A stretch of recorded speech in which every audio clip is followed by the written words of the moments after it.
Phone సంభాషణలో ఏం జరిగింది? మార్కో రూబియోకు జయశంకర్ ఫోన్ చేసింది నిజం. జయశంకర్ ఫోన్ చేసి ఈ విధంగా మా పౌరులను చంపడం సరైనది కాదు, దీని మీద మీరు సరైన చర్యలు తీసుకోవాలన్నది నిజం.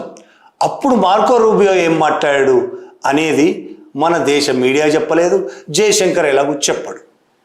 ఆ విషయాన్ని అమెరికా విదేశాంగ ప్రతినిధి టామీ పిగాట్ బహిరంగంగా వెల్లడించాడు. ఇప్పుడు అందరు చాలామంది ఆయన వెల్లడించిన అంశాలని ట్వీట్ చేసి మీడియాలో వచ్చింది, అమెరికన్ మీడియాలో వచ్చింది, ట్వీట్ చేస్తున్నారు. మన శశి థరూర్ కూడా ఆ విషయం ట్వీట్ చేశాడు, ఏం మాట్లాడాడని. టామీ పిగాట్ చెప్పిన విషయం ఏంటంటే, జయశంకర్ మార్కో రూబియో ఫోన్లో మాట్లాడుకున్నారు.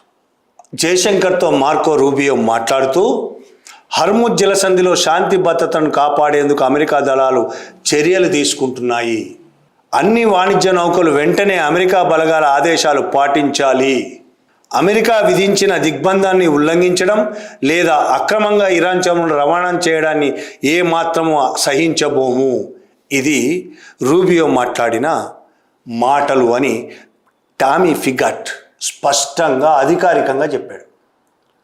జయశంకర్ దేనికి ఫోన్ చేశాడు? మా 3 పౌరులను చంపారు, ఇది అన్యాయం అని కదా ఫోన్ చేశాడు.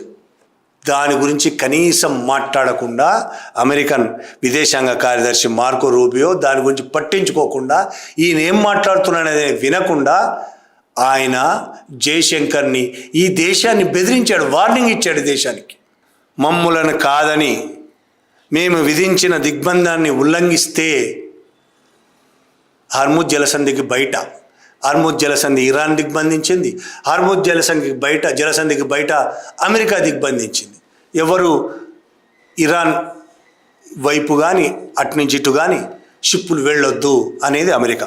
కాబట్టి మేము దిగ్బంధించాం, మా దిగ్బంధాన్ని ఉల్లంఘించి ఎవరైనా వెళ్తే అంతు చూస్తాం అని జయశంకర్కి వార్నింగ్ ఇచ్చాడు ఆయన.